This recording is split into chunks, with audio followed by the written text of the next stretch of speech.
Hello and welcome back to the Strength of G podcast. I'm here today with a fellow coach, Gabbi. Gabbi works a lot on relationship with food, mindful eating, and also body image. And I thought now was a great time of year to have her on the podcast to chat about that. Because I know it's a time of year, November, December, even January, where, we have loads of social events, Christmas is coming up. And often it's a time where we feel the pressure of social events. And it can sometimes hinder how much you enjoy those social events because you're so busy worrying about you're gaining weight or are you going to gain weight. And I have a lot of clients who've worked all year on their weight loss goal, which is brilliant and they've achieved great results. But what I don't want them now is to be stressing and not enjoying the Christmas period. So yeah, let's talk about it. First of all, I was going to get Gabbi to introduce herself, who you are and who you work with. Perfect. Hello. First of all, thank you for inviting us on the podcast. I think my story starts with my own relationship with food. I really struggle with my relationship with food, and that was from being really, really young. Primary school age, as my first memories of thinking about my body and thinking about food.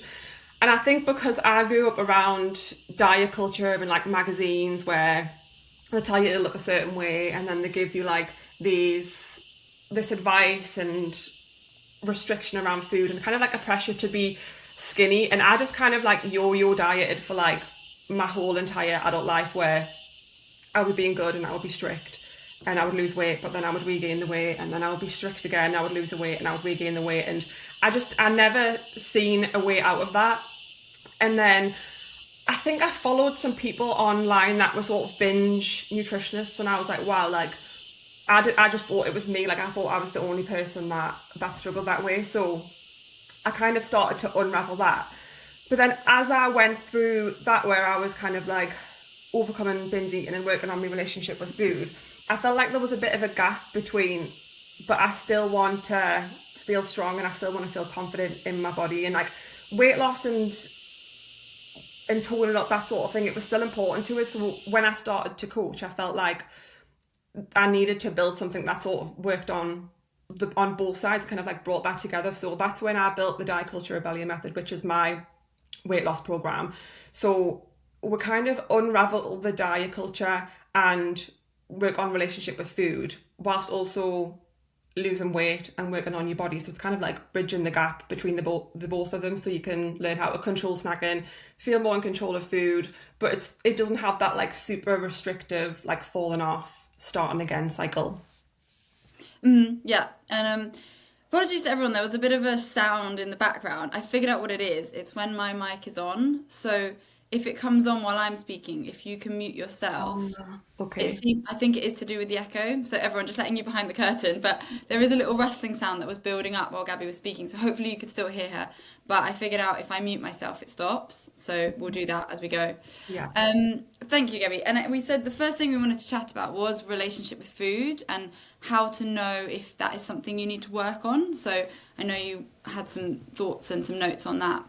Yeah, I think a really good way to even think about it is just that we have a relationship with everything. So we have a relationship with food, but we also have a relationship with money, with work, with sex, with alcohol. You've got a relationship with everything individually, and that's sort of built up by your experiences that you've had. So that's from childhood all the way through life, your learned beliefs. So that could come from your parents, what you've read in magazines, your friendship groups. And then you sort of start to build an identity and build habits and patterns and sort of behaviours around that. And I think a big one for women with their relationship with food is that diet culture messaging, the magazines, the media, the celebrity culture. So it's kind of a lot around unraveling that and just working out what works for you and what doesn't work for you, what aligns with you and what doesn't, and sort of starting to question those things that come up or that you feel or you think about, and just being does this align with me? Does this actually make me feel good, or does this actually make me feel a lot worse and I don't really want to believe these things? And then sort of working on building new habits and new behaviours and new beliefs to replace the ones that don't really align with you as much. Mm-hmm. Yeah. Something I've reflected on a lot this year is the role I have as a role model, which to me was a really weird thing to think about initially. And then the more I thought about it, the more I was like, you are a role model whether you want to be or not. And so I decided I'd rather lean into it and actually be that person for some people, because, for example, my sport is parkour and there's not many women coaches, and even more so, there's not that many women coaches speaking online. So therefore, if someone is online and looking at my page, whether it's someone sort of older, or even like a young teenager that may never interact with me, but maybe watching all my stories and all my content, how do I want to make them feel, and what kind of role model do I want to be? And actually, that's really important. And that's made me reflect on things like fat loss and the kind of advice we give around fat loss. Like, should it really be all about making ourselves smaller, or actually is it about feeling lean and athletic and powerful and loving our body? And that's definitely a message that I want to lean into more, because it makes sense. It's the kind of messaging I want to give. And I think for so long, we were talking about it at the start, or before we started, about how we grew up in the 90s where everything was about being skinny. Yeah. And whilst that has changed, you said something really powerful actually, that whilst that has changed and we are now talking about strength, it's still like, yes, strength, but you should still look lean. So there's still that imaging. And it's really interesting. I don't know, this isn't a fully formed thought, but I don't know if it's because we put so much value on likes and views on our reels, for example, and so, or watching people who have a lot of likes and follows, and I don't know how to say this other than it's kind of the male gaze. The male gaze will like validate that type of physique, and it won't validate as much maybe a slightly larger woman, or just a normal sized woman. And so then we feel we need to like keep up with that, but actually it's all about the male gaze, I think. I don't know if that's completely correct. I agree. Yeah, and instead it's like, as women, what would we actually want to see? And maybe we should just show that. Yeah, exactly. It's funny that you mentioned about like imagining yourself as a role model as well, because I definitely have fallen into the trap, I think, especially like from like my journey of posting on Instagram, where I did the like flexing glutes pose and like the small waist, and then I was like, but why am I doing this? This isn't like, I don't believe that women should be reduced to just this. I don't believe that like I don't necessarily feel inspired by seeing that. I mean, each to their own, and I think like if that's what you want to post, then post that. But I definitely like have like looked inward and thought like, how can I make a better impact, and like how can I actually empower women more?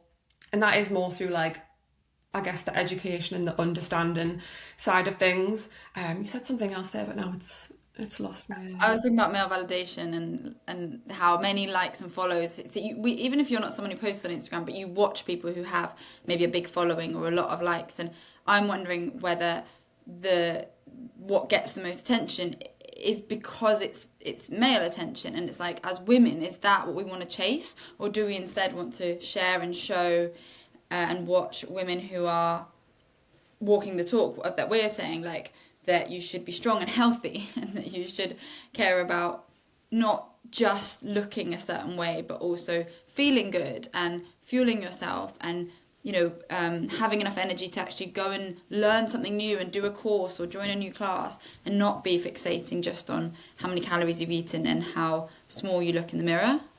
Yeah, and I think that's a huge thing with relationship with food and body image. It is like decentering men. Like a lot of it is kind of, because like you said, whether it's like you're super aware of it or not, like it kind of is how women have been like taught to sort of think it is for that exterior validation. And with your relationship with food and body image, it's more about like actually like looking inward and being like, does this actually make me feel good? Like what actually will support me to live my best life? What will actually support me to achieve all the other goals that I want to achieve? And when you kind of do take a little bit of the pressure off the physical, not only do you start to excel in other areas of life, but I also think that it makes the actual physical goal easier, because you're starting to build these habits for like exterior reasons as well. It's not just like, I have to do this to lose weight, I have to do this to look a certain way. Like it's bringing you other things as well. Yeah, and something I've worked a lot on, I guess, because especially for me, like I've been very ambitious this last year, and like building my business, and which is kind of like a brand based around me, is reflecting on like achievements and what do I want to achieve next, and they're not based on the way I look, which has been really helpful, because then I can focus on that and not just the way I look. But I think one of the big challenges is also like comments from other people. I'm thinking of like one thing I've tried to keep reminding myself of over the past few years is like, you're always going to be your own worst critic and you're always going to pick yourself apart, but other people don't see that. Other people often see how good you look. They don't see the flaws. They see like, I don't know, that your shoulders are more defined because you started going to the gym, or your glutes, and like they'll notice the good things in you. And I know firsthand there will be people that still comment on things, family members, and but when they pick you apart like that, either it's them picking themselves apart, or it's what they've been conditioned to think. And what you want to do is, instead of, obviously sometimes it does hurt, but it's also about like breaking that cycle. And the worst thing you could do is, in, I don't know, 10 years time, say that to the next person because you've been conditioned. Instead, it's breaking that, recognizing that's a them problem, and that's something they've sadly learned probably from their parents, but you're going to be different and we can break this cycle. Yeah, exactly. And I think it's like, I always like to, like, especially if I have well, I think every woman has like a woman in her life, whether it's a child, a parent, or a sister, or a friend.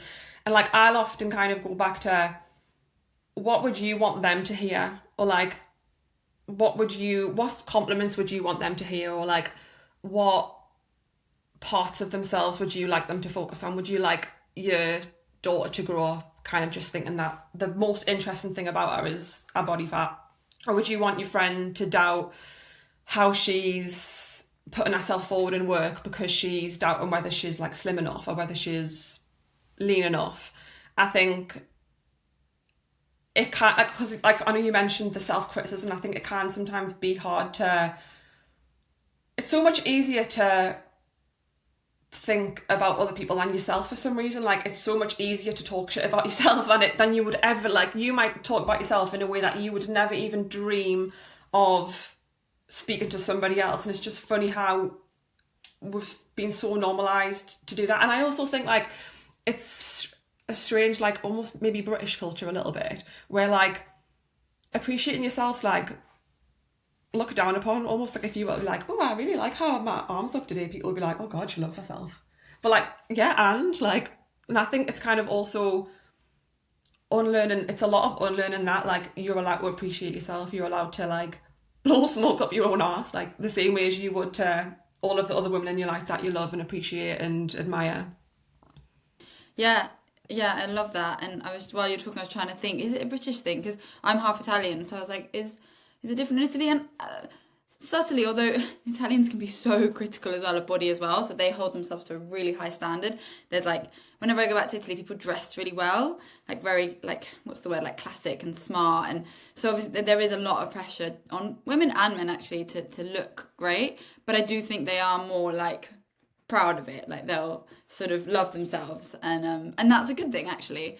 But you're right, whether it's, yeah, the Britishness and or not, it's more about like, it's okay to be like, yeah, actually I do love how my arms look, or I do love my legs. For me, it was so rewarding when one of my clients who had always commented on her legs one day messaged me and was just like, I looked in the mirror and I like just loved my legs.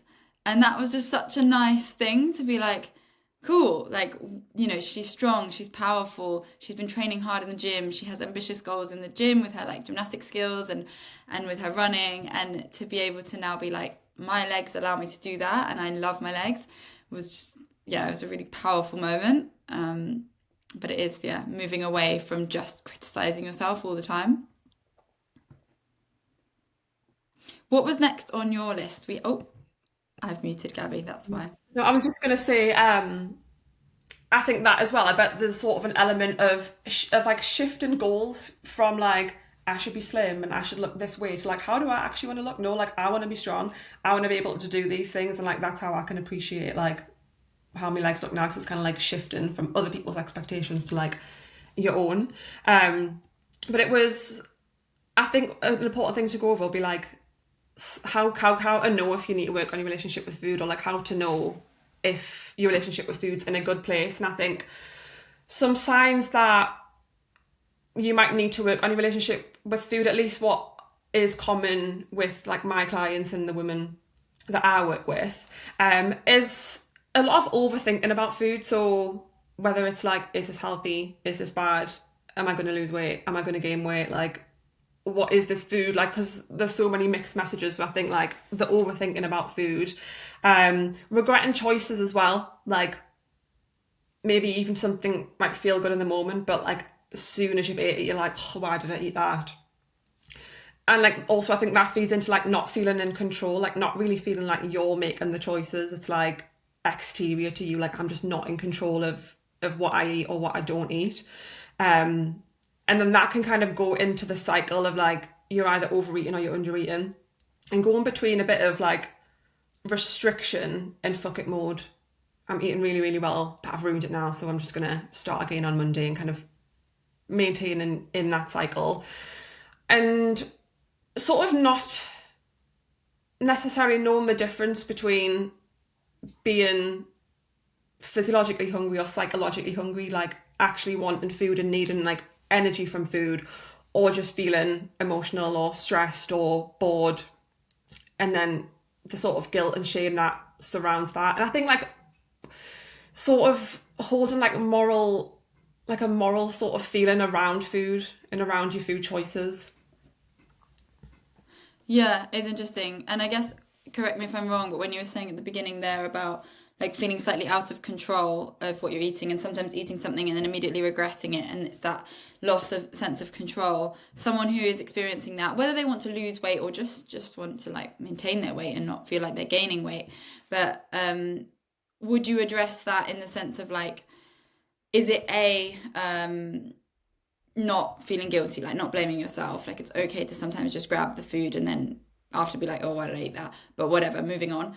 Or B, is it about like having more control over your food by, for example, actually like feeling like about, I'm thinking of like self-worth and like actually sitting down and saying like, okay, you do want to eat really well, you can have some treats once in a while, or once a day you have a little chocolate bar, fine, but like most of the time you want to eat really healthy. So why don't you sit down and like actually plan out your meals for the week, go and food shop and buy them, including snacks, but you know, you can make a decision then of what you're going to eat. And then if there is one chocolate bar here or there, absolutely fine, but then you feel more in control. Is that a good strategy? Is that a bad strategy? What do you think about that?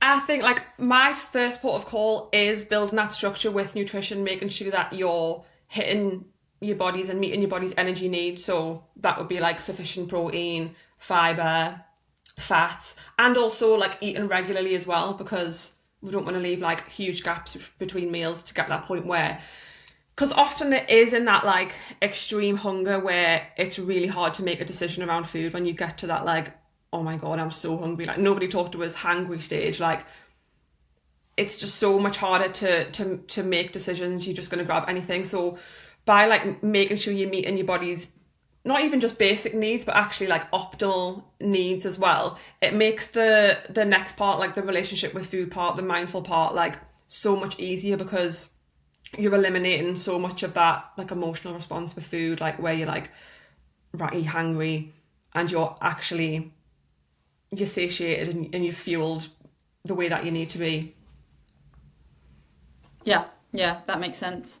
And we wrote down a whole list, which then you had an order to. So, what was next on your on the list? There was a question about navigating this time of year, I believe, Around whilst trying Christmas. to maintain weight. Yeah. So again, guys, to let you behind the curtain, I asked a few of my clients for some questions. So I sent them over to Gabby, because I wanted to hear from you guys. And I know, like I said, it's a time of year where this comes up, and also where I would love for people to have from this podcast a feeling of like knowing how to navigate this period in an empowering way, in a way that makes them feel confident and happy with their choices, and not constantly stressing and worrying. And actually, you know, this is a time where for once, you know, we spend a lot of quality time with friends, work colleagues, family, and I'd want you to be able to sit down and enjoy that quality time without stressing about undoing all your progress over the last year. Or even if you're not someone that wants to lose weight, but you're just sort of don't want to feel like you're constantly gaining weight, or maybe you're already starting to feel like you're gaining weight, and that's making you nervous. So yeah, navigating this period of like, I would say November, December, maybe also January, but November, December, where it's full of social occasions, and it can be quite stressful, and it can feel quite hard to feel like you're not going to gain weight. So what advice would you have to someone trying to navigate this time of year? I think the first thing is managing your expectations, because if you go in to December and you're like, I'm going to lose weight, I'm going to lose as much weight as I did in September and as much weight as I did in October, but your plans aren't lined up with that, like maybe you've got 3 times as many occasions that are surrounded by food and alcohol, that's when you will start to feel like you've failed, when you go into it being like, I'm going to lose weight, but then weight loss not possible because you've got a buffet and then a girls' night and then a Christmas market. So it's kind of like managing those expectations. What's actually going to be possible for me in this month? Is this about weight loss? Like, do I actually want to prioritize weight loss, or is this about maintaining, and is this about like you said, like not regaining the weight? And sort of realizing like what is your priority, because I'm sure there is some people who are like, I don't even care that much about Christmas, like I still want to, well, maybe not much about Christmas, but like the food side of things, and I want to prioritize fat loss and weight loss, which is fine, but it's like, what is your priority? Is your priority the weight loss, the fat loss, or is it the connection, the traditions, the celebrating with family and all of the things that usually surrounds Christmas sort of thing? And just like, I think being realistic is like a huge part of that, and avoiding the fuck it, it's Christmas mindset as well. I think like making sure that, yes, obviously you want to enjoy yourself and like the traditions and stuff like were mentioned, but also like that doesn't mean that you have to just eat everything if it's not actually what you would want. Like, you don't have to say yes to everything that's offered, sort of thing. Yeah, I think that's so powerful. And I think there'll be very few people who don't have a busy time at Christmas. Like, if you are, living in a foreign country and you're nowhere near family, then you might say, like, do you know what? My life doesn't really change much in December. But for most people, it's also, doing it for the right reasons. So not just saying like, well, I'm just going to ignore that any social occasions are happening. I'm going to close myself in my house and just stick to my fat loss, because you'll regret that. So it's okay to like lean into the social time. But I think what you said at the end is key, is like, doesn't mean you have to hit the fuck it button and just be like, well, we start again in January, because you'll regret that too. But there is an in-between, and you can navigate it. And I've definitely spent November just being a bit more mindful of my choices. And because I am a foodie and I love food, instead of going into social occasions and just being like, I'm going to have everything and whatever. For me, this is very personal, but for me, for example, I'm not drinking alcohol. And I'll continue to do that. And it just came from a place of like, every time I drank alcohol, I felt really shit the next day. And I'm loving my training at the moment. So I was like, that's just an easy one for me. But you can absolutely drink alcohol. But you could say, okay, well, instead of just drinking it till 2 a.m., I'll actually have like I don't know, you can set 2 glasses, 3 glasses. But then I will leave at midnight, because although like it is nice to stay and chat, but we've been chatting, and actually I know I want to feel also rested and not feel like I've just overindulged. So, and I've got so many, I can see from the whole of my calendar that I've got 5 different things happening this month, and that's great. But I'm gonna set just a few limits of like, cool, I'm gonna go home, not because I don't want to be there, I don't want to enjoy it, but because I also want to feel great tomorrow and feel great for the rest of this month. So just putting some sort of, I guess, boundaries for yourself, that like, you also do care about maintaining your weight. You also do care about going to the gym. These are things that are important to you, and that doesn't change. You can still go to social occasions and have those goals. No, exactly. And you said something there which I think is like, sometimes you have to remind yourself of the whole point. Like, what was the whole point that you started to pursue your weight loss, fat loss journey in the first place? It probably was so that you could feel more confident and make more memories without being stressed. So it's like, I know, like, when you get into weight loss and fat loss, sometimes you're like, well, I don't want to like break the cycle, but it's like, remember why you did that. Like, you actually really want to enjoy life. And I think also, like, having an element of your future self as well. Like, yes, it's really good to make decisions based on like how you feel, like in the moment, like being present, enjoyment, but also like keeping your future self in mind as well. Like, how do you want to feel in January? Like, do you want to feel, oh God, why did I do that? I feel sluggish, I'm going to have to start over again. Or do you want to feel like, I really enjoyed Christmas. Like I feel like I had like a really good balance between enjoyment and also looking after myself, and also like that balance is going to be different for everyone, and it's just a case of like you just finding yourself like where that balance lies. Yeah, yeah, exactly. And I know a lot of my clients are really into like fitness and health and nutrition, and some have like big passions like sports, and it is so much easier when you think about it as someone else. Like, what kind of role model would you want to be for, say, your niece or your daughter? And when you think of it that way, it's like, yeah, you want to be someone that goes to social occasions, goes to the Christmas party, has a couple of drinks, but doesn't go wild and make, a big mess at the end. When you think of it as someone else, like being a role model for someone else, it's so much easier to see, like, oh yeah, that is just a healthy behavior. Or someone who can enjoy like a slice of cake and doesn't turn it away, but doesn't have three, or doesn't like then go home and binge the whole of the next day. It's like, no, I can just have a piece of cake and it ends there. Yeah, and like not taking it past that point of enjoyment as well, which I think like does lead into mindful eating. I think learning your own limits as well. You mentioned that you've stopped drinking. I stopped drinking as well. Like I think it was about 4 years ago now. That was literally just because I was like, I don't like this. And the more that I drank, the more that I had hangovers. I was like, this doesn't feel good to me. Like this isn't really aligning with how I want to feel. So I think it's being able to use these situations, like whether you do overeat or whether you do have one too many drinks, and being able to be like, that didn't feel good. I don't want to do that again. I'm going to change my behaviors, or I'm going to like set some limits with myself so that I don't feel like that again. So like if you do overeat, it doesn't have to be like the end of the world, I've ruined everything. It's just like information for the next time. Yeah, 100%. There was that question that was literally as simple as, is overeating normal? Do you want to expand on that? Yeah. I think like everyone overeats sometimes. I would be very shocked to find a human that doesn't overeat sometimes. Whether that could be, Christmas is a perfect example of this, because there's like chocolate and treats and stuff available that you can only eat in November and December. Like you can't get that like January to October. So sometimes you might be like, oh, I really want to eat more of this because I'm not going to have this again. Or you might like really value making memories, like your grandparent might make this certain chocolate brownie that you're like, oh god, this just like takes us back to my childhood and this is delicious. And you might really enjoy baking, and like, I don't know, sometimes in the moment like you do overeat. I think the like point to that is that it's not happening all the time. You're not overeating like every single time you eat chocolate, every single time someone bakes for you, because like it is so easy to overeat in this day and age. In this, it's easier than ever to overeat. Like you could literally have an unlimited amount of calories, like as much as you want. You could eat 10 brownies and there's no like limit to that.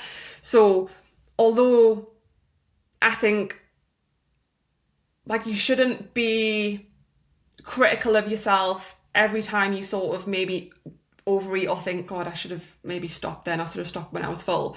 But at the same time, like being mindful so that you're not doing this every time.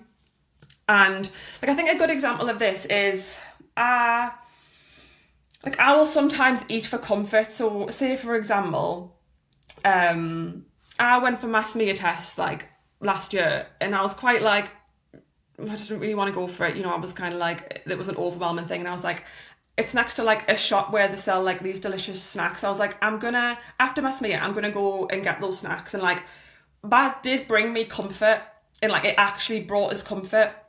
But I think like sometimes if you're eating for like comfort or overeating and it's not actually bringing you the comfort, and you're like, I'm not happy with like, not happy with how I feel there, or I wish I felt differently. It's kind of like finding that balance between the both. And I think an important thing to sort of avoid, which I think does end up feeding into that negative relationship with food, with overeating, is like avoiding that. Like, why did I eat that? Like, why did I eat that? I really regret eating that. I'm way too full. Like, I'm unbuttoning my pants. Like, I can't even move. Like, maybe not getting to that point. If that makes sense. Yeah, 100%. And actually, it links into another question someone asked, which we'll cover in a second.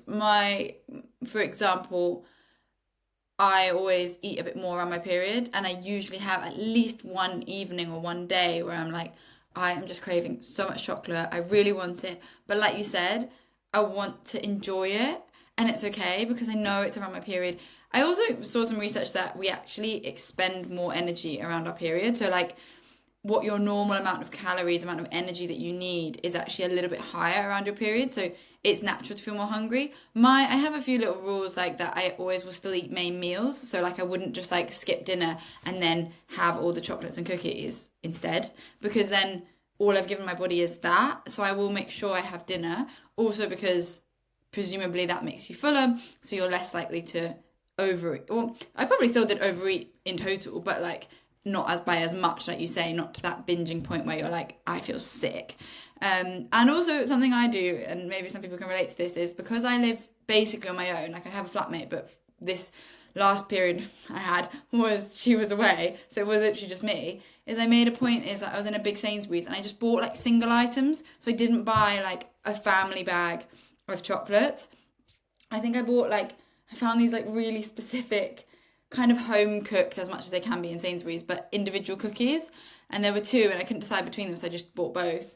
And then something else. I think it was a little sharing bag, but it was one of the smaller sharing bags. But I was just like, fine, these are like individual items. I'm not gonna buy like a family pack because it's just me, and I know that if it's there at home, I'm gonna eat it all. But whereas when I was at home with these three items, this big Sainsbury's is miles away. I'm not going back. So like it's there. That's what I've got. And that worked for me because it's like it's restricting myself, but in a healthy way. It's like, okay, I do know I'll probably eat it all. I've got all evening. I just want to chill and honestly just watch TV. I'm due on my period. And like you say, I really like what you said because I hadn't thought of it like that. Is that comforted me, but I felt good about it. It was okay, and I knew why I was doing it, and I knew that I wasn't going to do it tomorrow night and the next night and the next night because that's not how I live my life. Yeah, like it actually brought you comfort, and I think that's like the big difference. And like you said as well, there's a difference between maybe eating more snacks than you would usually eat, and maybe eating a little bit too much, and like continuously, like day after day, eating way more than is even anywhere near comfortable. And I like what you said because that's a method that I use with clients. It's like having something that you want with something that you need as well. So if you're really craving chocolate or cookies, but you've not really ate that much nutrition, like have something nutritious as well, so that you're covering the base of the hunger and satiation, but you're also like not depriving yourself, and you're having something that you want as well. Yeah, I think that's really important because otherwise, also, you end up in a cycle. So, if you've ever done it before, when you eat essentially crap or like sugary, like foods that don't have any fiber and they don't have any protein, then you do that and you do it, say, like a few times in a row because maybe you're what I described, what I had in the evening, and then say in the morning you're having like Cocoa Pops, which is fine, can be a fine breakfast, but you've just had sugar, and then you're having Cocoa Pops in the morning, and then maybe your lunch you're like feeling a bit guilty, so then you have like a really small lunch. So then again, there's no fiber, no protein, no like nutrition in that. And then dinner, either you're still feeling like restricting, or worse still, you're like back to craving the sugar.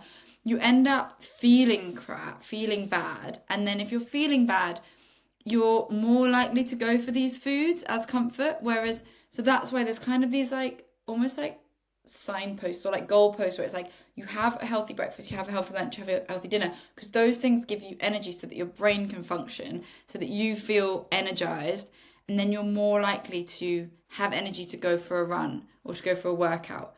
So then suddenly you're like not feeling so bad about yourself anymore. So then when you go for the chocolate or whatever it is that is your treat, you're doing it, but from a place of like, I kind of fancy that little treat, not out of like, oh, I just feel awful and haven't done any movement today, and like, what's the point? I'll start again on Monday, or I'll just start in January because I'm going home tonight and I feel bad, and then Tuesday night, tomorrow night, I've got work drinks with my colleagues anyway. Like, what is even the point? So skipping meals is actually a really good not skipping meals is actually a really good strategy to help you stay connected to how you want to feel and feeling like someone who is healthy and has energy to go and do their workouts and do all these things. And then the sugary part, or whatever your sweet treat is or your treat is just the like cherry on top that you can have or not have. Yeah, and you'll end up feeling way more in control that way as well because like you're making the decisions. I think it's like a little bit like parenting yourself in like a little way sort of thing. Obviously in like a kind way. But like realistically, like to feel good, to feel energized, to have a stable mood, like even as far as improving your mental health, like nutrition supports us so much with that. And if we're neglecting that to have the snacks, although it does feel good in the moment, like it does, it tastes delicious. I think you have to like think about how that affects other areas and like how that also makes you feel. And I think like with the PMS and the like cravings around your period, I think that this is just like, I guess this is kind of like my own like theory around it and my own like opinion, but I feel like there's a slight expectation effect as well because I don't know about you, but what I was taught in school about like menstrual cycle, it wasn't very much at all. But like something that we were always told is like you'll probably be craving sweet things, you'll probably be craving chocolate, and then you kind of like it can become a bit of a habit as well where you're like, oh, I'm on my period, I'm just gonna curl up in a ball, wait for it to pass and just like eat me feelings sort of thing. And that's not to say that, like you said, because you did get comfort, a lot of comfort from just like being in front of the telly and eating your snacks, and I think like absolutely do that. But I think like it is that element of being mindful of like, do I actually want this, or is this maybe a habit, and do I just maybe think that I need to do this? And there is research that shows, like you mentioned as well, that I think our BMR increases, but it is only around like 50 to 100 calories per day. I think that's like the latest research, but it is something hard to, because obviously women are so different and like woman to woman, cycle to cycle, like it can be so different. So I think that's why it's so hard to like pinpoint. But you might be hungrier, you might require more food. And I think what I always advise my clients, like if they're like the rest of their cycle versus that stage where they're in PMS, is like maybe one day have extra fruits and veggies, and then maybe one day have extra like cookies or chocolate, and you just see which feels better, like which extra energy actually makes you feel better, and then you can make the decision yourself, like day to day, am I going to have like an extra banana and apple, or am I going to have like those snacks and like pig out in front of the telly and just like chill and get comfort that way. Yeah, I think that's kind of a good way to. Yeah, that makes sense. Coming back to the list, what did you put next from these? um I've got a question from moving away from fat loss to not to maintaining your weight loss sort of. Hmm. I think Yeah. yeah. But the one about validation, or Yes, I believe yeah, it's from like was your client who'd lost 15 kilos yeah, and yeah. Okay. So this is a question that I think a lot of people can relate to. So as my client was losing weight, and she's lost in total 15 kilos. She's not underweight, like it was weight she could lose. That's absolutely fine, but she mentioned getting a lot of validation from the scales going down. And now that we're at a point where the scales don't need to go down anymore, she's a little bit lost of like, she kind of wants that validation from something, and she's now leaning into things like learning new skills, and that's great, of course, like learn new skills, work on your pull-ups, work on your muscle-ups, that's great. But what would your advice be around this? Like, is it about maybe not looking for validation, or is it about redirecting your validation to something else and away from just the scales? yeah. I think a huge part is like reminding yourself why you were losing the weight in the first place, like what that was going to bring you. I'm assuming like improving health, like making movement easier. And obviously, like you said, she's achieving like pull-ups and calisthenics. I can never pronounce that word, calisthenics. Yeah, that's right, calisthenics. Yeah, yeah. And like the weight loss and what you achieve, like that's allowing you this life now. It's allowing you this your movement's easier, you're getting stronger, and focusing on those sorts of things. I think sort of like checking back in with yourself and like realigning, like, why did I actually do this and why was fat loss important to us? Because it is nice to hear the comments of like, wow, you're looking well, or you're looking slim, but I'm guessing like you didn't lose that weight for that validation. Like, you lost that for you because it was important to you.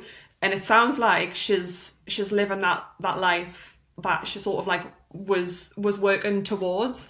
And like weight maintenance is, I know you've mentioned this at the start, like weight maintenance is arguably more important than weight loss, because what that's going to do, that's going to avoid you having to go back to the start and lose that 15 kilos again.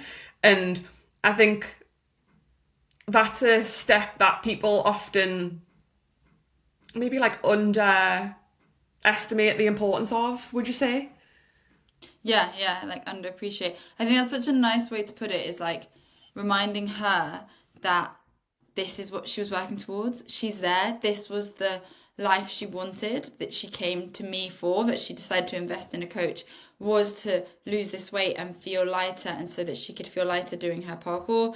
And she wanted to get back to competing in parkour, so like now she can do that. Now, not that she couldn't do it before, but she didn't feel great because she'd been gaining weight for 2 years consistently. And it's like, now you're there, you're at that, like reminding yourself this is why you did it, so that you could go and do the things, instead of worrying about the scales going up a kilo or up 2 kilos or up 3 kilos. It's like, one thing that's really important is that you've been on a huge journey to lose this weight. You probably eat very differently to how you ate when you first came to me. You're not going to put it back on. Like, just carry on eating as you are. Probably you're going to eat a little bit more now because you're not trying to lose weight, but you're not going to go back to how you were eating before. Those habits that you had before that are what caused you to gain all that weight a year or two ago, you're not living like that anymore. So just like stopping weighing yourself and stopping counting calories is fine, and you're not, like, nothing's going to change. You're going to be who you are right now, and you're going to walk out the door, go about your life, go to your classes, do your training, go and compete, go and do the things and challenge yourself that way, because you aren't, like, hand on heart, like, you're not going to suddenly put the weight back on. Yeah. And it's, I think, especially just because I know what kind of coach you are, like, I know you're a very client-centered, like, habit-driven behaviour change. And it's like, even if, because obviously we're humans, and even like that you yourself, like sometimes you gain like a few pounds because you just start living life, but like she will even notice those changes differently.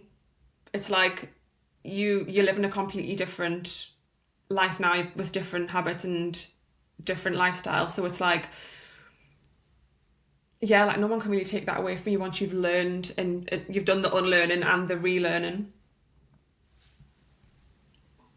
Yeah, exactly.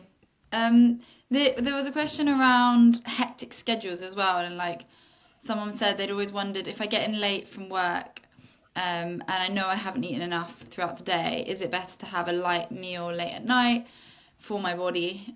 She says, to help my body recover, or is it better to just sleep and have a bigger breakfast the next morning to fuel properly for the next day? What were your thoughts on that? I think, again, like trying different things and seeing what you prefer. Because I think the thing like with eating and sleeping, they're both like very, very important for like recovery, mood, energy, managing hunger. So it's like they're both equally important. And I think the more that you like try different things and see how your body responds, the easier it is for you to make decisions in that moment.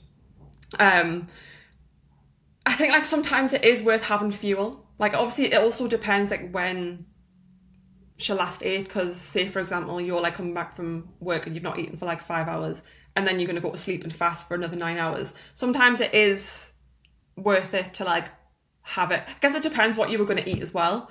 So I was going to say like maybe having a quick high protein snack that's like not going to leave you like too full to where you like can't sleep. And like I guess like, is it going to affect your sleep?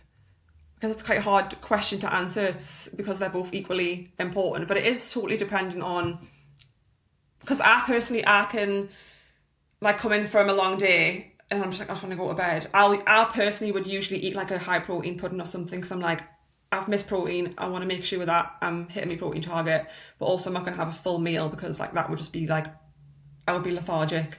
So it's kind of like finding that balance, I guess, and noticing how your body responds. Yeah.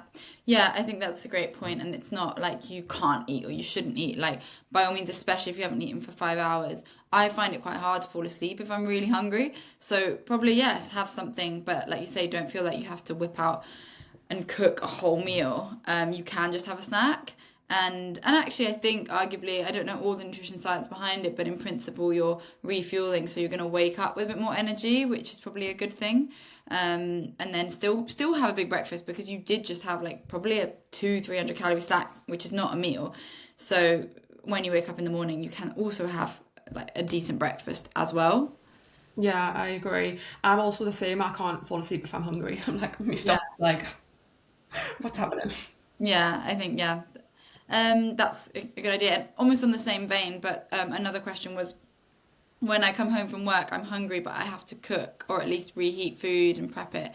And I know this is someone who's prepping for her family as well, so it's not just whacking a box in the microwave, but how to surf this without snacking. So this person in particular is like has lost some weight and but let's say is now kind of ready, is definitely ready to maintain, so we can use this as a typical person who has a job, has a busy life, has a family, like they're not training all the time, so is maybe trying to just manage their overall calories and not completely overeat. But so she's saying when I come home I would snack a lot while I'm prepping dinner and then also have dinner. What's the best thing to do to kind of come home and then, yeah, basically not overeat? I think it's really important to like not get too hungry, not get to that point where I mentioned before where you're like, oh my God, food, like it's urgent, that urgent hunger. Um, I have like a hunger scale that I use with clients and it's like from 0 where you're like, I'm literally like starving, like food is urgent, to like 10 where you're like, I'm so full, I've had to unbutton my pants, like this is not good. And just like finding, because again, like that will be different for everyone, and just finding like where you sort of like to sit. And everyone will have a point where you don't want to get below. I know for me, if I get too hungry, it's like, I'm just not the best person to be around. I'm like really like mood wise, energy wise, it's just not good. So I think if you've got a gap, say between like lunch at work and your evening meal, and consistently you're getting to that point where you're like, it's I'm way too hungry. Even having like a little commute snack, if you commute from work, for example, like that could be carbs, it could be fruit, it could be high protein, depending on obviously what you need. But I think definitely not getting too hungry by the time you get home. And then whilst you are like making food, I think like having just like a fruit snack, like something that simple, especially if I always advise that people have like a convenience meal, do you know, like the high protein ready meals, or like something that they've prepped that's like in the freezer, something that like, so you never ever have to be more than 5 minutes away from a nutritious, satisfying meal. And then if you need something in those 5 minutes, I know it can be tempting because you could be like, oh, I want to snack on this cheese or this cereal, but just like really having that conversation with yourself and being like, it's 5 minutes, this fruit's going to get us there, and then I've got this whole meal. So I think like preparation is quite a big part to that. Oh, yeah. Yes, I think that's what I was saying as well, of like being stocked up. So, like having things. So, having that enough, what's the word? Because it's also sometimes it's about like feeling that you're worth this, but maybe you already do feel like you're worth looking after. So, but having that time to sit down and plan your meals and then either get a delivery to your house with your food shop or go and do it yourself, but making sure you're not coming back and the only options are to just graze on bits of cheese or bits of your dinner. Like, can you wait for your dinner to be ready or be organized and have like some snacks that you're okay to have? Like, I do get home sometimes, I'm really hungry, but I'll have a carrot. And it's like, that makes no dent whatsoever in your calories if you are worried about that. But I've got stuff to snack on. Or you could have like a little high protein yogurt or something like that that you could have at the office before you leave, or or a protein bar to eat on the way home, or a banana. It doesn't have to be processed or unprocessed. Like, I'm in favor of absolutely everything, have a mix. But being organized and thinking ahead, and remembering there is quite a big gap from like 1 p.m. lunchtime till, depending what time you have your dinner. I personally have my dinner at like 8 o'clock, so there's quite a big gap. If you are someone that has your dinner at 6, then obviously the gap is smaller, which is more manageable. But I think a lot of people are leaving the office at like 5:30, 6 o'clock. So by the time you get home, it is like 7:30. So yeah, having a snack is actually a really good idea, like before you leave work or on your commute. And it doesn't have to be a whole meal. It can just be like a snack just to keep you going, and maybe having like a drink on the way back. I quite like those ISO clear protein drinks as well, which are like, it feels like just a flavored water, but it's got that 20 grams of protein. So again, that's a good way, especially if you're vegetarian or vegan. But even if you're not, a good way of getting a little bit more protein in without having to eat loads of protein bars and things like that. So yeah, there's a few options. Obviously, when you're in a calorie deficit, you are a bit stricter about these things. But when I think now we're talking more about maintenance and health, then it is absolutely okay to have a snack between your lunch and your dinner. Yeah, and I think, like, even just looking at your day and noticing the point where you're like, oh, I'm a bit hungry, or this is when I'm more likely to snack, and then just like dropping things in that's going to support that. And like, even when you mentioned like the clear whey, that might not be like the thing that you're absolutely dying to eat, like some clear whey, but like just noticing the purpose of that meal, that's just to get you to the next step so that you're not out of control, which obviously is the feelings that you want to avoid around food. Yeah, exactly. Was there anything else on the list that we haven't covered? Let's make sure we do. Mindful eating, and I know there was a question about like when to say yes to the treat and sort of when to not say yes Okay, to the treat. great. Yeah. Do you want to chat about those? I think with mindful eating, it's something that like it's important for everyone to have, like in this day and age. Like I mentioned before, it's like calories, high calorie food. It's so readily available. Like we could just eat all day, and like no one's really gonna stop that sort of thing. It's just like the life that we live now. So I feel like mindful eating is sort of a way to like bring you back to yourself. Like it's almost like the mindfulness of eating. Like people do like yoga, journaling, and like meditation, that sort of stuff. It's kind of like the mindfulness for eating, I feel like. And it's kind of just, yeah, like coming back to yourself and being like, am I hungry? Am I getting full? Why am I actually eating this? Because as well, I think we can do so much like mindless eating as well, like in front of the TV, or just being like, I'm just going to finish the food because it's on my plate, or I fancy a sweet, I'm going to have a sweet after me meal. Like there's so many things that we can just do because it's like a habit or a behavior or just like even like a belief that we have. So mindful eating really is that step between like kind of wanting the snack and eating the snack, and the habits that you usually fall into, and actually developing different habits. And I have a method that I use with clients that I can go over. Let me just find it. This is like the snack method. It's basically like, yeah. So when you say, if you are like, well, any situations where it could be like after dinner and you're fancying something sweet, or you could just be like in the kitchen and you just want to go and raid the cupboards, or it's like that step between wanting the snack and eating the snack. So it's really simple, and I can send this, I've got like a really easy to apply sort of that I can send to anyone listening. Yeah. If they can just message me on Instagram with snack, I can send that over. But it's, so the first S, so that's kind of noticing like, are you feeling stressed, or are you pretty still? Like, are you calm? Are you in like a calm state and maybe you're just hungry? Or are you feeling like more stressed and maybe you're reaching for food to sort of cope or to soothe something else? It's kind of like checking your mood, checking your body, like what sort of state are you in? Then the N is like, do I need this, or am I trying to numb something? Like, do I actually need this food? Is this something that I need right now? Or maybe like, am I actually trying to numb something that food won't help with as well, I think is like the important thing to identify. is like Yeah. these things that you're using food for, does food actually help? Like, does food actually help with that? Or do you end up eating the food and then afterwards you just still feel the same? You're still dealing with that hard feeling or... Okay, yeah, that makes sense.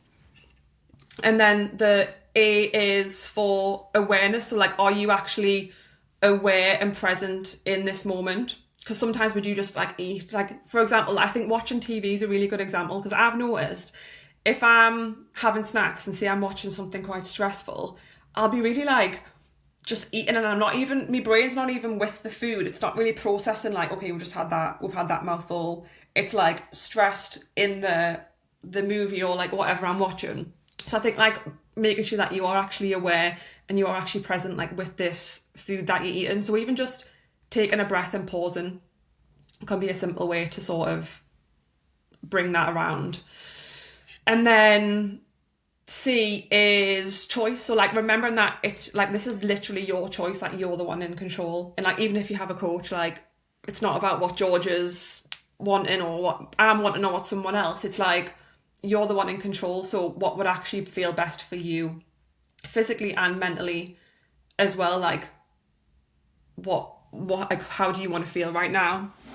And then the last C, because it's like snack, like SNA double C, is compassion, like having compassion for yourself and whatever you choose, like you don't have to feel shame or guilt. And I think it's like it doesn't have to be this moral thing that like what choice you're making is good or bad or it's wrong or it's right. It's like whatever's right for you. And also using the information for next time. I think that's a really important thing to note with mindful eating is even if you use this the first time and you're like, oh, but like I didn't do it right and I still overate, like just like learn from it, use this for next time you're in that situation and like you'll learn more about yourself and what you want, what you don't want each time you refer back to the mindful eating. Yeah, yeah, I completely agree. And yeah, I feel like that snack kind of summarizes everything we've spoken about. It is that like awareness of like why you're doing something. Does it actually numb the feeling? Does it actually make you feel good or not? And not blaming yourself and being harsh on yourself, but just sometimes acknowledging like, oh, I didn't really enjoy that. It's like I don't know, maybe this is a silly example, but it's like going rock climbing for the first time and then finding you don't enjoy it. It's like, it's okay. You didn't waste 3 hours of your life, but you tried it and you didn't feel good doing it. You don't have to go back and do it again. And it's kind of the same, like, you can, if you find, like, when I watch something that's really tense, if I just have a big bag of sharing chocolates open, I will just get through them all and then they're gone. And then not only do I feel bad about eating them, but I didn't enjoy them. It's fine. It's just like take that as information that like when you're watching something tense, just pause. Don't eat them. They can be there, but don't eat them. And then eat them when you can slow down. But it's like it is a lot of like just learning and being kind to yourself, and then recognizing if you did something that didn't make you feel good. That's information that you can then use to make a better decision tomorrow or today or the next day. Yeah, exactly. Because change doesn't happen overnight, and we know this. It's a process. It's like learning, it's unlearning, it's making mistakes, and then it's like learning from those mistakes. And yeah, like compassion and patience for yourself, like through the process, I think is the most important thing.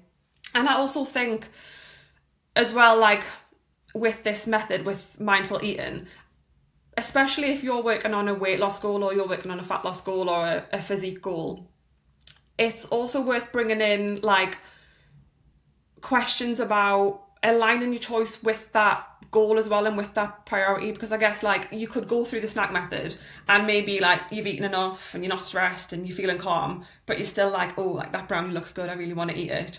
And then I think you can like check in and bring those goals to your forefront and think, okay, do I want to prioritize weight loss? Do I want to make the decision in line with that? Or is this enjoyment more important to me right now? And again, it's not a right or wrong answer. You're the only one who can make that decision. But the important thing is that you're okay with the decision and that decision sits right with you and you're not going to feel the guilt and the shame and making up for it. Yeah, yeah, exactly. I do need to jump in a couple of minutes. Was there one more? Did you have one more to answer? Um, I'm not sure if there was more. Spoke about mindful eating, and then there was one that was like when to know when to snack. Was that what it was?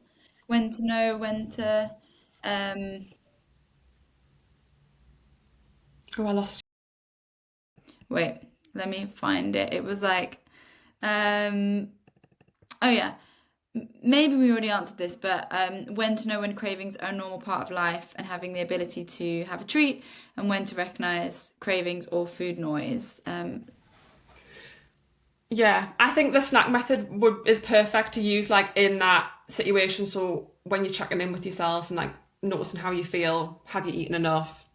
Um, and again, like with the aligning your choice with your goals and your priorities, because sometimes you will be like, I just want the treat. Actually, like that's what I need right now. It's similar to you when you were like pre-period and you were like, no, like this is actually what this is gonna give me what I need, this chocolate, and like that's fine.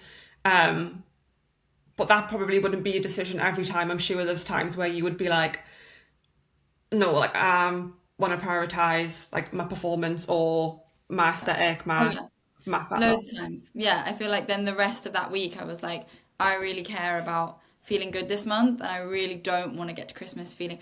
Well, also, I guess like for me, I have a holiday in Mexico in a hot country on the 11th of December, and I was like, I just don't want to get there feeling really sluggish and really like that I don't want to get in a bikini. So I am being quite mindful the rest of the time, but that doesn't mean I have to restrict to the point of like I can't ever have a sweet treat, you know? It's that balance. Exactly, and I think it goes back to the like you're making decisions for your future self as well. Like, yeah, you want to be there for your current self and give comfort to your current self, but also like your future self's important as well because like she's the person who you're going to live most of your days with. Like, this is just today's you. And I think that's what's really important about like we obviously have habits that promote weight loss, like habits that lead to weight loss, whether it's like extra steps or like your calorie deficit or like going to the gym, different things. But I think what's really important, and I feel like you're motivated by this as well, is that those habits don't just bring you that physical body, they're also enhancing so many other areas of your life as well, like your mood, energy, mental health, confidence, like socializing, like all of these things. I think when you have it in your head, I'm eating this way, but it's just to lose weight, like that's it, like that's the only that I think it can be quite easy to be like, oh, I'm just gonna eat it then, I'm just gonna eat it. Whereas when you're like, I have bigger things to work for and those habits also support that, I think that makes it easier to make your best decision. Yeah, I agree. I agree. And that's where, like, for example, I'm not restricting alcohol to lose weight, it's just to feel good. Or, like, I'll cook a meal. I try really hard to cook from scratch most evenings as much as possible because I know when I eat more vegetables, I literally have more energy. Like, I can feel the difference within. It takes sort of 3 days, but once, like, I remember one time I just really started eating a lot more vegetables and being really mindful of it. And within 3 days, I just felt so much more energy. So then that, you know, for me as a motivator to do that, and I'm always looking for more energy for my workouts and for the sort of longer parkour workouts or the skills I'm working on in the gym. Like, yeah, for me energy is a really important thing, so that is a big driver of the way I eat as well. Yeah, and again, that's like you just using that as information so that you can make better choices as you go along as well. Yeah, exactly. Great, we will wrap it up there. I am so happy I asked you to come on, Gabby. It's been great. It's been a really good chat. And I think it's really valuable for my clients to hear this, or any, people listening to this that aren't clients. That's, also absolutely fine, and I think hopefully very valuable to you as well. You can, of course, work with me or Gabby as your coach. I think I'll hand over to you in a second, actually, so you can sort of say where people can find you and how to sign up if they want to work with you. I have 3 spaces open in December. If you want to work with me, I've been putting up some posts on Instagram and on my stories with how you can sign up. But essentially, head to my Instagram, Strength with G, and hit the link in my bio there where all the information is there. Yeah, you can find me on Instagram. My handle is wellness with Gab X because somebody had took the one without an X. And information on how to work with me as well. If you click the link in my bio, there's a link to my podcast as well. So if you want to listen to more of my podcast episodes. You can find them on there. And then also the application to work with me as well, if that's something that you want to do. And you can message me, Snack, and I'll send you this resource over so you can use the Snack method as well. Amazing. Thanks so much, Gabby. And who knows, maybe we'll chat again on another episode in the future. But if you found this useful, give a little like to the video or follow us on Spotify. That'd be great. And I'll see you very soon for another episode. Thanks. Bye. Thanks for having us.